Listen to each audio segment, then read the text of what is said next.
Konferensi tingkat tinggi ASEAN ke-42 di tahun 2023 di Indonesia adalah ajang penting bagi negara-negara anggota ASEAN untuk membahas berbagai isu strategis dan kerjasama regional. KTT ASEAN ini berlangsung selama 4 hari, mulai dari 9 hingga 11 Mei 2023 di Labuan Bajo, Nusa Tenggara Timur. KTT ke-42 ASEAN dihadiri oleh 8 pemimpin negara ASEAN, para sekretaris jenderal, dan Perdana Menteri Timor Leste yang secara prinsip sudah termasuk menjadi anggota ASEAN. Ada beberapa agenda utama yang dibahas dalam KTT ini. Di antaranya adalah soal integrasi ekonomi ASEAN, visi komunitas ASEAN pasca 2025, soal kesehatan, ketahanan pangan, energi, dan stabilitas keuangan. Presiden Joko Widodo selaku tuan rumah KTT juga menekankan pentingnya persatuan dan solidaritas ASEAN dalam menghadapi tantangan global yang semakin tidak terprediksi. Presiden Jokowi percaya ASEAN mampu menjadi motor pertumbuhan dan perdamaian di tengah gejolak kondisi dunia yang sangat dinamis saat ini.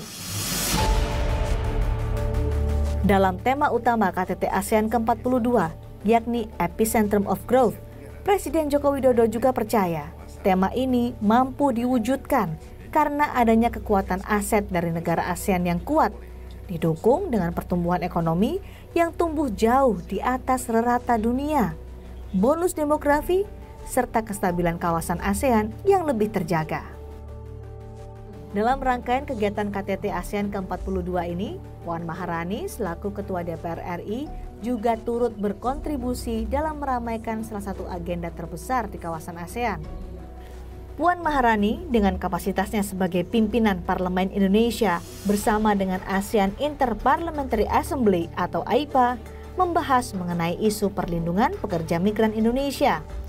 Mengingat banyaknya kekerasan yang diterima oleh para pekerja migran di negara-negara tempatnya bekerja, khususnya pekerja migran yang bekerja di sektor domestik.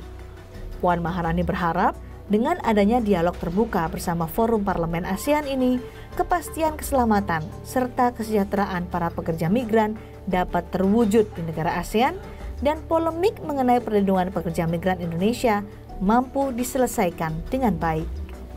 Puan yang juga Presiden AIPA tahun 2023 juga akan memimpin agenda ASEAN AIPA Leaders Interface yang merupakan sebuah sesi pleno dan forum penting yang menjadi wadah dialog tukar pikiran dalam membangun kerjasama antara pemimpin negara ASEAN dengan Parlemen ASEAN tentang berbagai isu dan tantangan yang ada di kawasan ASEAN.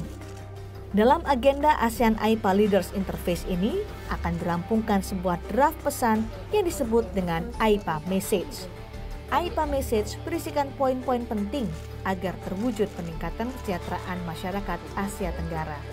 Salah satunya berisi tentang keamanan kawasan, penumpasan terorisme, harmonisasi perangkat hukum, di mana AIPA Message ini telah disetujui oleh seluruh perwakilan Parlemen Asia Tenggara yang akan dibacakan oleh Puan selaku Presiden AIPA di depan 11 pimpinan negara ASEAN.